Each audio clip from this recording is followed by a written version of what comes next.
Developing countries facing increased risk of hyperinflation need to consider radical preventative measures, including currency boards, before it's too late, argues hyperinflation expert Steve Hanke. He says that for developing countries, the best way to eliminate the possibility of a hyperinflation would be to mothball their central banks and put them in museums. Developing countries have two options. Hanke says that the first is to use a sound foreign currency and operate with no local currency, a solution often referred to as dollarization. Today, dollarized regimes exist in 37 countries, including Montenegro, where Hanke was an advisor in 1999, helping to engineer the replacement of the hyperinflating Yugoslav dinar with the German deutschemark. The second option is to issue local currency via a currency board, he says. In this case, the local currency trades at an absolutely fixed exchange rate with a sound anchor currency and is 100% backed with sound currency reserves. The local currency effectively becomes a clone of its anchor. Steve became convinced of their merits as an economic advisor to the government of Yugoslavia in 1990. Descent into war prevented him from putting his solution for Yugoslavia's raging inflation into action.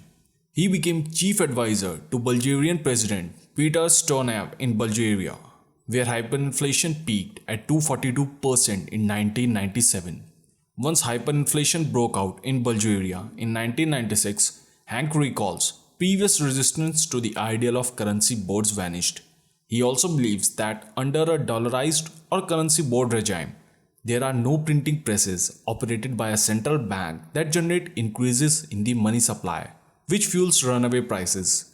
Bulgaria's currency board immediately smashed the hyperinflation.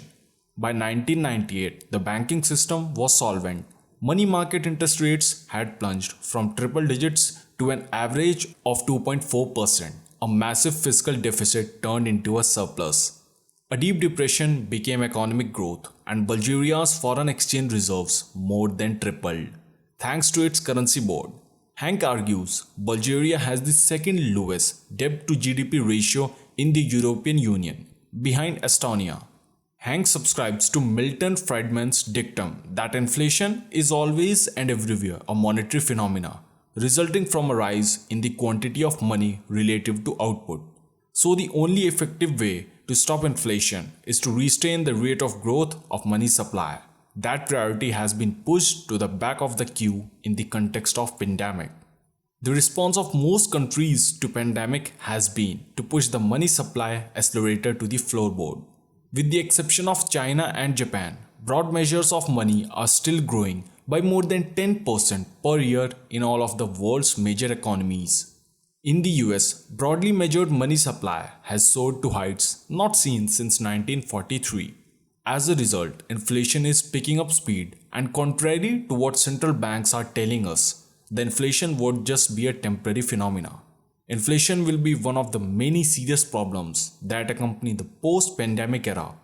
Government statistics fail to capture the reality of inflation. In August of 2020, Turkey had an official annual inflation rate of about 11.77% compared with Hanke's own measure of 27%. He argues that the biggest reason for the difference is that the basket of goods used by the government only includes 418 items, so excluding thousands of goods bought and sold in Turkey every single day. Hanke's own measure tries to capture high-frequency prices for everything that is traded in an economy and then process the data into a purchasing power parity (PPP) model. He says that the rarity of occurrences makes it hard to predict future occurrences, though war or regime collapse are often predictions. Hanke defines hyperinflation as a monthly rate of above 50% for at least 30 straight days. His research shows that there have been 62 episodes of hyperinflation in world history, starting in France in May of 1795. The poor are the most exposed as the dangers of hyperinflation increase. Hanke notes that the prices of many agricultural commodities are at or near all-time highs. He expects that food prices will continue to surge in the developing countries. The poor will pay through the nose because a large portion of their budgets are gobbled up by expenditures on food. The most recent episode of hyperinflation, which Hanke has recorded, was in Lebanon, beginning in July of 2020. Lebanon therefore joined Venezuela, which has been in a state of hyperinflation since 2016. Lebanon's economy collapsed following the end of the currency pegged to the US dollar and the port explosion in Beirut. The banking system has largely ceased to operate and country lacks a fully functioning executive authority. Inflation in the food and non-alcoholic beverages averaged 254% in just 2020 and has been a key driver of overall inflation. The World Bank forecast overall inflation of about 80% in 2021. Still, the Economist Intelligence Unit (EIU) predicts that price pressures will ease in 2023 to 25 to an average of 15.7% a year as the currency stabilizes, tax rates are raised, and private consumption growth resumes. Some in Lebanon question whether a currency board is the road to salvation. Flexible exchange rates provide more discipline because any lax fiscal policy is immediately punished via currency depreciation. If sound economic policies are followed, there is no need for a currency board. Adopting one may hurt when truly exogenous shocks require an adjustment of normal exchange rate parity. But Hanke believes otherwise. He says that the contemporary experience with currency boards contradicts all of the unfounded assertions. He points to Hong Kong's currency board, installed in 1983 to combat exchange rate instability, as a success story. As Sino-British talks on Hong Kong's future dragged on, market volatility increased and the Hong Kong dollar slumped. Stability was quickly achieved once a currency board was established in October.